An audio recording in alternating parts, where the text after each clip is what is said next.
stop the, I can't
Distinguished guests, our program will begin shortly. Please.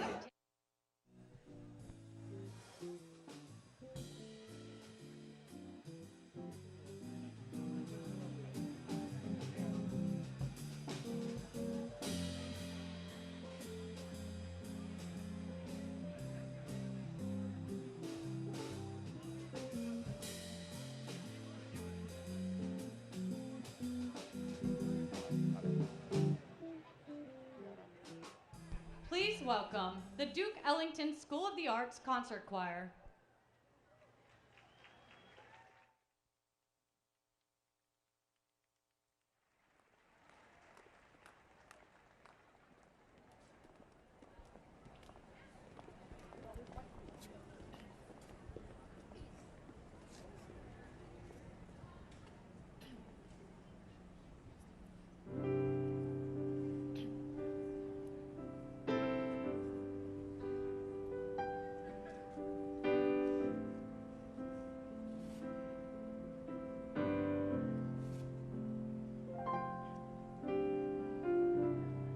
Broken down and tired.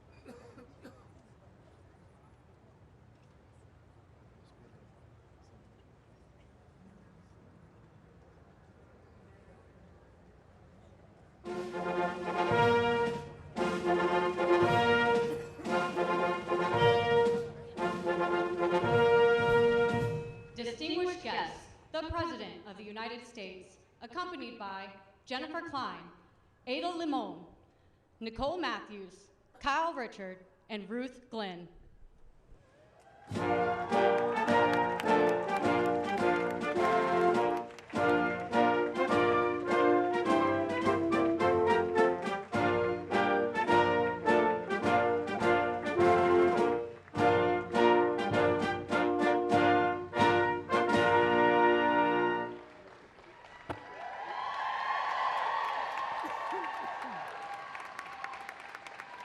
Good evening, everyone.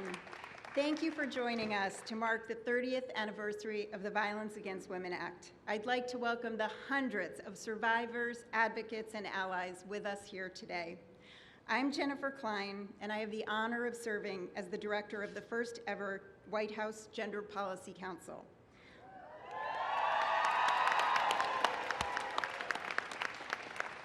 While there is still so much to do to end gender-based violence, today we reflect on the progress we've made over the last 30 years. When people were still whispering about domestic violence, then Senator Biden started a national conversation.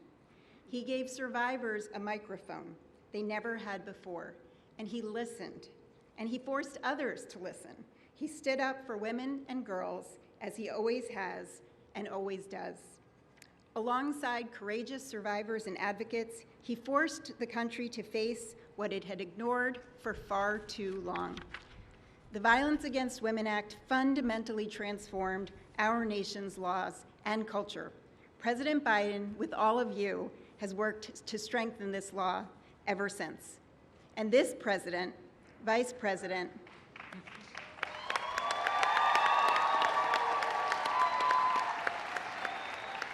and this president, this vice president, and the entire administration are fighting every single day to end gender-based violence once and for all.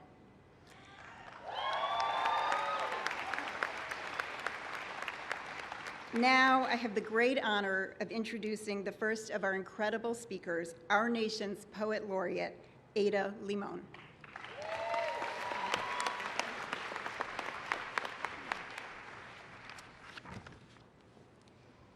It is my great honor to be with you all today to help mark this important occasion.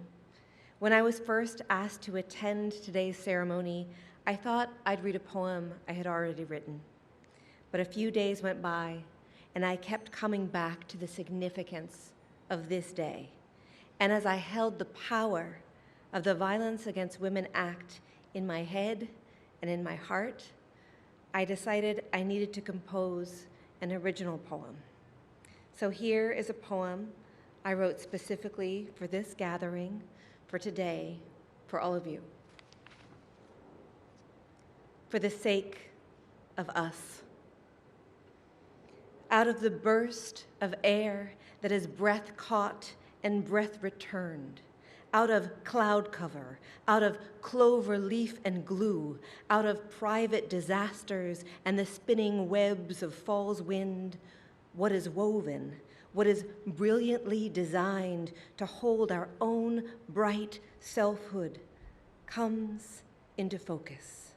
Out of break and bonding, out of new shoots of blossoms and the outline of fallen leaves, out of one voice calling and more voices echoing, out of who we are erased of unease, only the original tender thing, out of our own groundedness that is not unfounded, but of this earth, the planet's signal that blinks, you belong.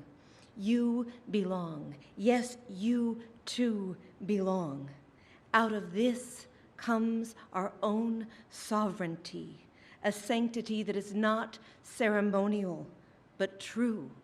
For each of us must stand in the arms of the rough world and trust it wants us here, wants to carry us safely, wants our inner wilderness the way it wants the trees, wants the growling self and the soft self, wants the body and what's beneath, wants us all to be allowed to breathe. Thank you.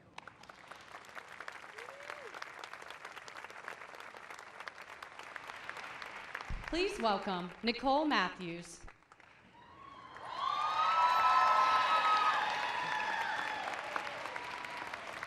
Buju and Dinawe Maganang, Nicole Matthews Jaganashimang, Manidu Beneshi Koyendago, Migazian Dodame, Gawa Babaganakag in Dunjaba. Greetings, my relatives. My English name is Nicole Matthews, and my Indian name means Spirit Bird Woman. I am Eagle Clan, and I'm from the White Earth Band of Ojibwe. I am a survivor of gender-based violence. I am the daughter of a survivor. I am the mother of a survivor. I know firsthand how critical the Violence Against Women's Act is to survivors everywhere.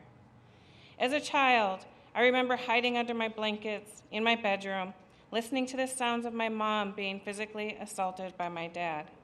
I remember walking past my dad while the police talked to him, and my mom and I were told to find somewhere else to stay for the night because there were no services and there were no shelters to turn to. I remember how angry my mom was at a system that made us, the victims, leave, while the abuser got to stay in the home. I decided then that I wanted to work to create a world where women and children were safe from violence.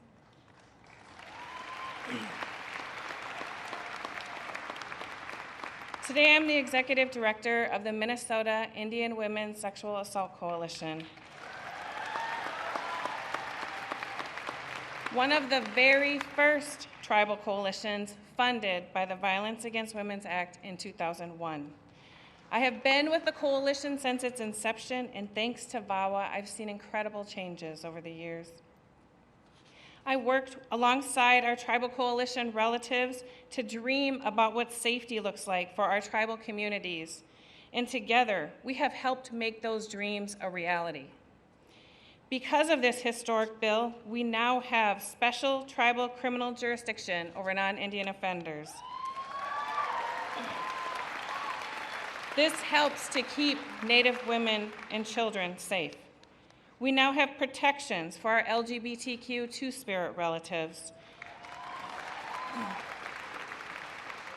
We have programs for transitional housing, shelter, and to address trafficking.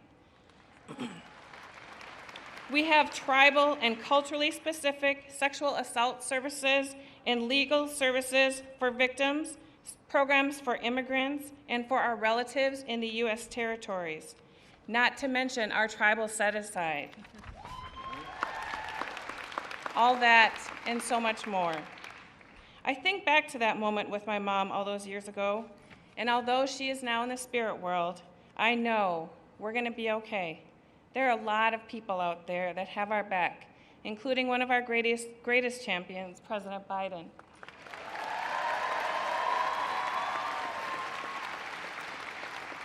I would now like to introduce another champion who has shown how important it is to engage men in this movement, Kyle Richard. Chimigwich.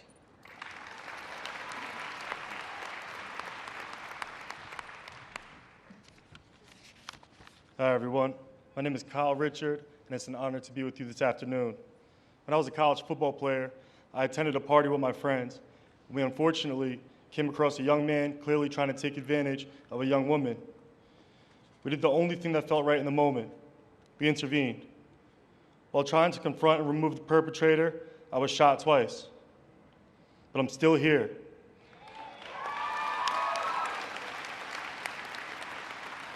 And I still graduated while finishing my college football career. As an athlete, my dream had always been to become a strength and conditioning coach. But after this experience, I became inspired to strengthen something else instead: the culture around violence prevention on college campuses. So I began speaking out. And in 2018, I was honored to receive the It's On Us Biden Courage Award, where I got to speak with President Biden, who at the time was the former vice president. Through his decades of work on the Violence Against Women Act and his commitment to take on gender-based violence, President Biden set the foundation for our work around prevention and support for survivors.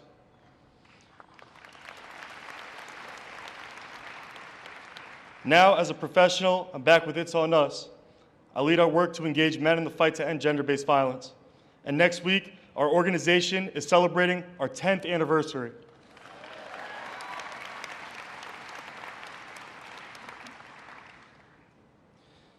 Since President Biden launched It's On Us in 2014, we have empowered millions of college students to take action to prevent sexual assault.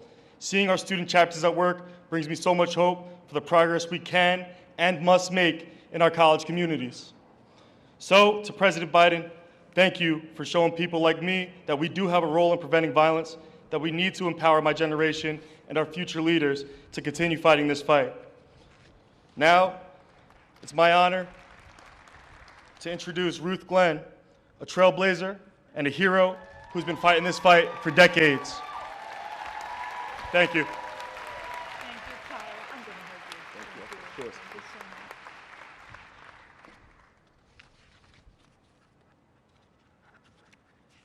much. Good evening, everyone. Good evening, everyone. Good evening. Thank you. What a powerful moment this is for all of us. Today, we stand together to celebrate 30 years of progress, perseverance, and profound change. My name is Ruth Glenn, and I am the president of Survivor Justice Action. As someone who survived domestic violence before the Violence Against Women Act was passed, I know all too well the struggles that so many survivors faced in silence, myself included. In 1992, I was shot by my abusive husband, and I had no federal protections to turn to. The resources and coordinated community responses we now rely on did not exist at that time. I often wonder how different things could have been for me and for my son had VAWA been in place at that time. But like so many survivors, I have found strength by doing the work so that others would not have to experience what I did. Thanks to President Biden and VAWA, survivors today have more support, protection, and opportunities for safety and justice than ever before.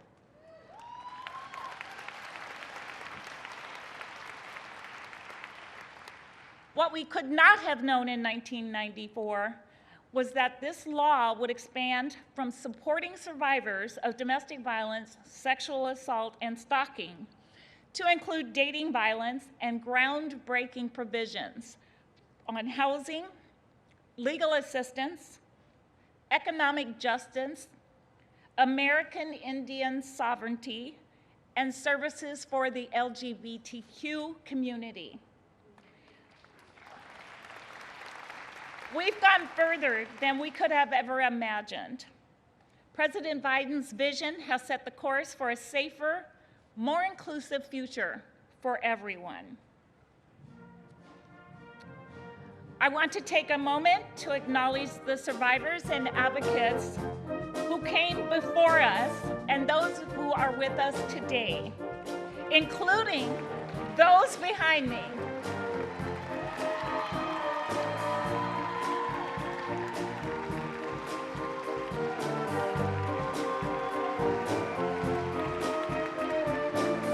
Like many of you in the audience,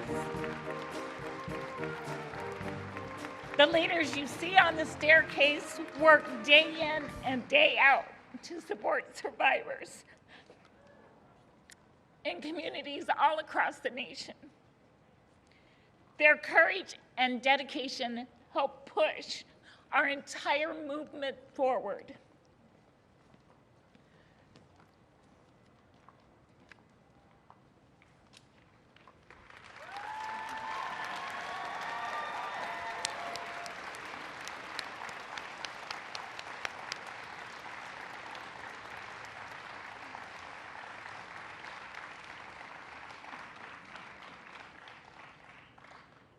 And now, to our Commander-in-Chief, the man whose unwavering support and commitment have helped transform the country's response to domestic and sexual violence, the man who authored the original Violence Against Women Act as a senator, the man who fought to strengthen the law again and again as vice president, and the man who today, as our president, continues to fight to ensure every survivor is heard and protected and supported.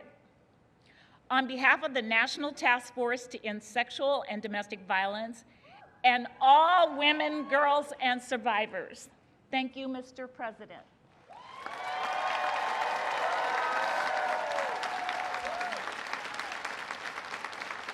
And now, it is my profound honor to introduce the man, the leader, who has championed this fight for over 3 decades.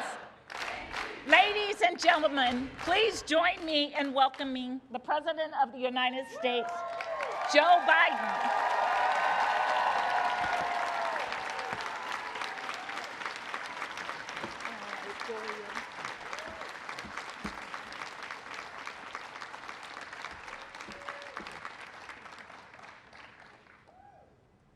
My name is Joe Biden. I'm Jill Biden's husband and Ashley Biden's dad. Thank you, Ruth, Nicole, and Kyle, for sharing your stories. Your courage literally inspires the nation, and we stand with you. The entire nation stands with you.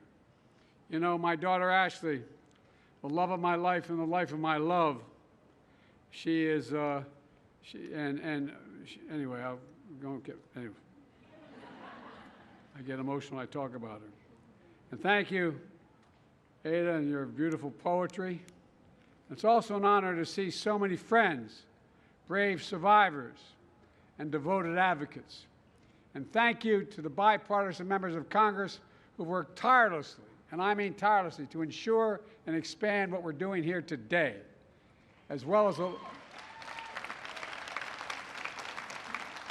reason I put these glasses on, the sun's shining that way, and I want to see you all over there.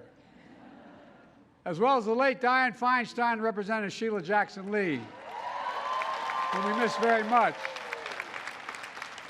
It wasn't too long ago that we as a country didn't want to talk about violence against women as a national epidemic, let alone do something the government had to address.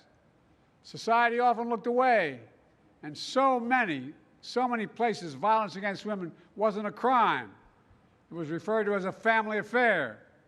We were told addressing it would cause disintegration of the family. That's what I got accused of. Biden was disintegrating the family, not a joke. That was a full-blown campaign. And that shelters, this is one that really angered me, shelters that we were putting in place were nothing more than indoctrination centers. Indoctrination. Few police departments had special victims units. And there was no national hotline to call, none. There was a background. That was the background when I first wrote the Violence Against Women Act in 1990. My goal was to do more than change the law, to change the culture of America. I mean it. Provide more protection and support for survivors, and to create accountability for perpetrators. The way I looked at it, I was raised by a dad, a gentle, decent man. He taught my siblings and me that the greatest abuse of power was to abuse power. And the cardinal sin that a man could do was raise his hand to a woman or a child. So I believed that the only way we could change the culture was by shining a light on that culture and speaking its name. We started holding public hearings, despite senators saying it was too salacious for the public to see. That was one of the arguments.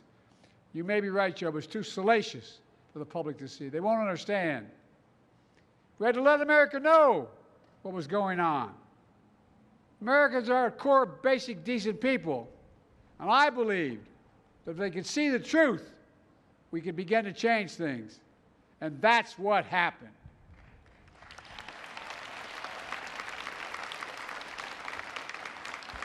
The Violence Against Women Act broke the dam of congressional and cultural resistance, brought this hidden epidemic out of the shadows, and began to shift the legal and social burdens away from the survivors onto the perpetrators where they belonged. For example, the new law created the first ever national hotline for survivors to get help. It supported shelters, rape crisis centers, housing, legal assistance for women and children all across America. And the law helped train police officers and advocates and prosecutors and judges and court personnel to make our entire system more fair and responsible to the needs of survivors. And over the last 30 years, every time we've reauthorized that law, when I was a senator, when I was vice president, when I was president, we've strengthened it. We've broadened the laws, domestic violence protection, to including dating violence, and to better support survivors of stalking and sexual assault. We expanded services to protect immigrants, communities of color, rural communities, tribal lands, LGBTQ survivors, and to create a new program to end the backlog of rape kits. Instead of prevention programs in every state, we secured historic funding to increase so much more. Since we passed VAWA, according to the Department of Justice, between 1993 and 2022, annual rates of domestic violence have dropped by almost 70%.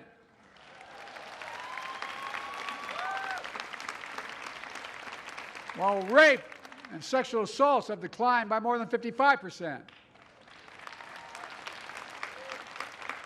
And our first ever domestic violence hotline has received over 7 million calls since 1996. It matters. It saves lives. Being able to pick up that phone and call. I remember the first time I listened in. I can hear him. I can see him. He's coming. Please, send somebody. Please, please, please. You know, there's always more to do. Let me just say the first and best decision I made when I was a nominee in 2020 was selecting Kamala Harris as vice president.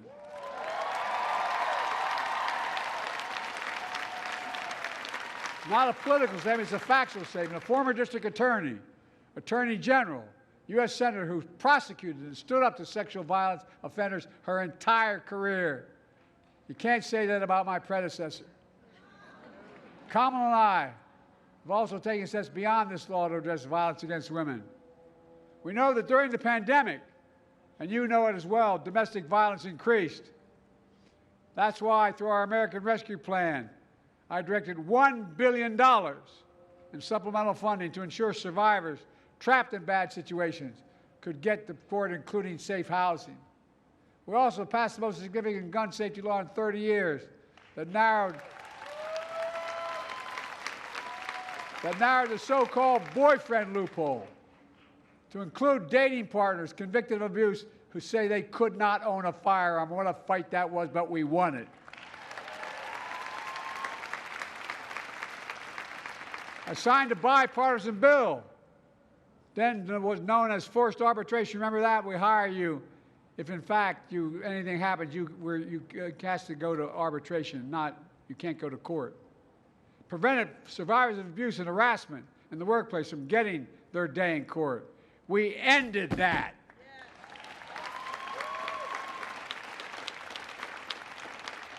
It's amazing the people who oppose us doing that. It just stunned me. And to keep college students safe, we strengthened the protection under Title IX that my predecessor then weakened. And building on the work we started when I was vice president, when I launched the It's On Us program that Kyle mentioned earlier, we're increasing funding to prevent campus assault, sexual assault. It's important. And we've created reforms that fundamentally shift how the military investigates and prosecutes sexual assault and domestic violence, including independent prosecutors who now report outside the military officer command structure. And I want to thank Senator Kristen Gillibrand and Congressman Jackie Spears. Jackie here, I know Kristen couldn't be here. Jackie, if you're here, stand up because you deserve special recognition.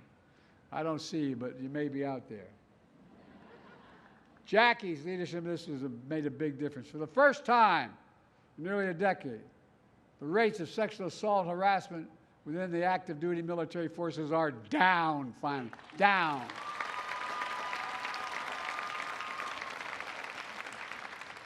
Kamala and I also continue to stand with women and girls worldwide who are facing violence and demand basic human rights. I also signed the historic presidential memorandum to punish individuals around the globe who use rape and sexual violence as a weapon of war and terror. And we continue to condemn Russia for its widespread violent sexual assaults in Ukraine. Just as we condemn the terrorist group Hamas and its appalling, despicable acts of rape, mutilation, sexual violence in Israel on October 7th and against hostages in captivity. Silence and denial can hide much, but it can erase nothing. Nothing. Some injuries are so heinous, so horrific, so grievous, they can't be buried, no matter how hard people try. And today, I'm proud to announce the new significant actions. A record of nearly $700 million in grants this year alone to more than 40 VAWA-funded programs in states, tribal communities across the country. $700 million.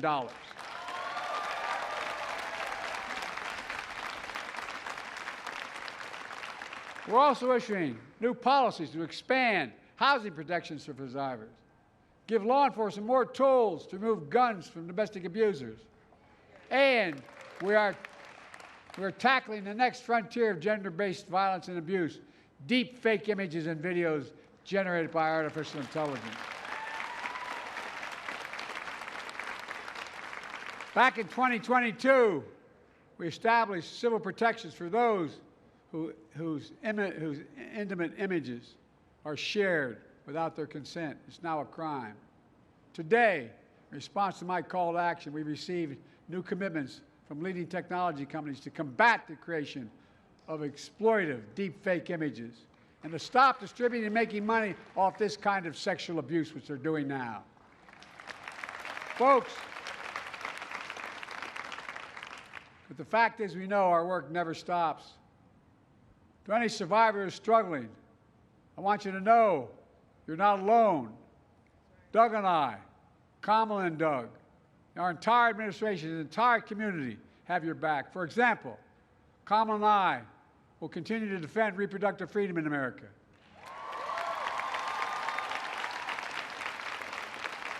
My predecessor is proud that he put justice in the Supreme Court to overturn Roe v. Wade. As a result, Republicans are criminalizing doctors, denying IVF treatment, turning women away from emergency rooms, forcing survivors of rape and incest to leave their states to get care. It is outrageous. In its decision to overturn Roe v. Wade, the Supreme Court majority wrote, and I quote, "Women are not without electoral or political power," end of quote. No kidding. No kidding. Talk about out of touch. Clearly, the Supreme Court and my predecessors have no clue about the power of women in America. Let me close with this. The Violence Against Women Act is my proudest legislative accomplishment in all the years I've served as Senator, Vice President, and President. I mean that from the bottom of my heart.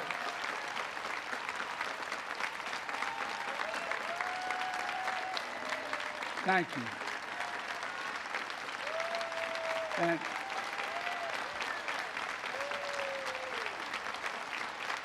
And I'm so proud, so grateful for the heroes I've met along the way, standing up here on these Capitol steps.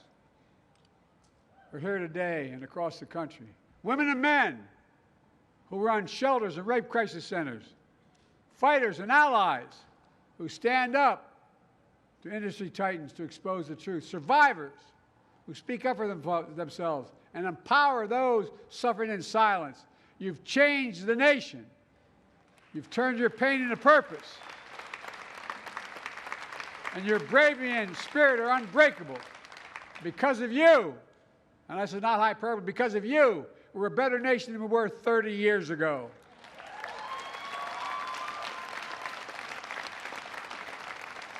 By the way, my daughter is a social worker in Philadelphia providing housing for abused women and those coming out of prison. She was going to be here today, but she's ill. She was going to introduce me. I want to thank her and all like her. You all are the reason why, and I mean this from the bottom of my heart. I hear about what a terrible nation. I'm optimistic about our nation. I've never been more optimistic about our future. I really haven't. We have to remember who we are. We're the United States of America. And there is nothing beyond our capacity when we do it together. We're the only nation in the world that's come out of every crisis stronger than we went in. And we're going to continue to fight and end all this scourge that we had to deal with. God bless you all, and may God protect our troops. Thank you, thank you, thank you.